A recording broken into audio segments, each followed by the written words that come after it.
విశ్వాసి ఎప్పుడు శోధింపబడతాడంటే, మనం ఎప్పుడు శోధించబడతామంటే, యాకోబు రాసినటువంటి లేఖ 1వ అధ్యాయము 14వ వచనంలో చూసినట్లయితే, ఎప్పుడు మనము శోధింపబడతామంటే, తన దుష్ట వాంఛలచే తానే ఆకర్షింపబడి చిక్కుబడినప్పుడు మానవుడు శోధింపబడ్డాడు. శోధన అంటే ఏమిటి?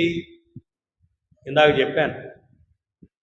ఒక కోరికను కోరుకున్నప్పుడు, ఒక ఆశను మనము కోరుకున్నప్పుడు, ఆ ఆశను పొందడానికి మనం ఎంచుకునేటువంటి చెడు మార్గమే శోధన. మనకి శోధనలు ఎందుకు వస్తాయంటే, మనము దుష్ట వాంఛలతో ఆకర్షణకు మనం ఆకర్షితులమైనప్పుడు మనము శోధనలో పడతాం. మరి ప్రియమైనటువంటి సహోదరులారా, యూదా ఇస్కారియోతు ఒక దాని గురించి ఆకర్షించబడ్డాడు. ప్రభుని ఒక ముద్దు ద్వారా ఆయనను యూదులకు అప్పగించాడు. తన హృదయంలో ఆ కోరిక ఉంది. ఏ కోరిక అది? నేను 32 నాణ్యాలని నేను పొందాలి, ఆ ధనాన్ని సంపాదించుకోవాలి అనేటువంటి ఆ యొక్క ఆశ, కోరిక తన హృదయంలో రగులుతూ ఉంది. కోరిక, ఆశ ఉంది. మరి ఆ ఆశను ఆయన తీర్చుకోవటానికి ఎంచుకున్నటువంటి మార్గము సరైన మార్గమా, చెడు మార్గమా? ఆలోచిస్తే అది చెడు మార్గం. తద్వారా ఆయన పాపం చేశాడు, శోధనలో చిక్కుకున్నాడు.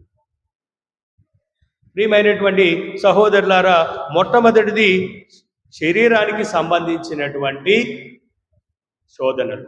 మన జీవితంలో మనం కూడా ఈ యొక్క శరీర వాంఛలకు, మనము వ్యామోహాలకు అనేక సార్లు మనం పాపములో పడుతూ ఉన్నాం, శోధింపబడుతూ ఉన్నాం. చూడండి, క్రీస్తు ప్రభు కూడా ఆయన శోధించబడ్డాడు.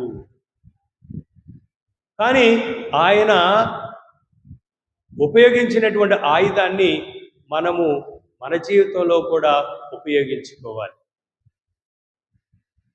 నువ్వు ఆకలిగా ఉన్నావు, ఈ రాళ్లను రొట్టెలుగా చేసుకుని నీ ఆహారాన్ని తీర్చుకున్నప్పుడు ప్రభు పలికినటువంటి వాక్యము, ప్రియమైనటువంటి సహోదరులారా, మానవుడు కేవలము రొట్టె వలన మాత్రమే కాదు, దేవుని నుండి వచ్చు ప్రతి మాట ద్వారా జీవించగలుగుతాడని ప్రభు చెప్తూ ఉన్నాడు. Praise the lord.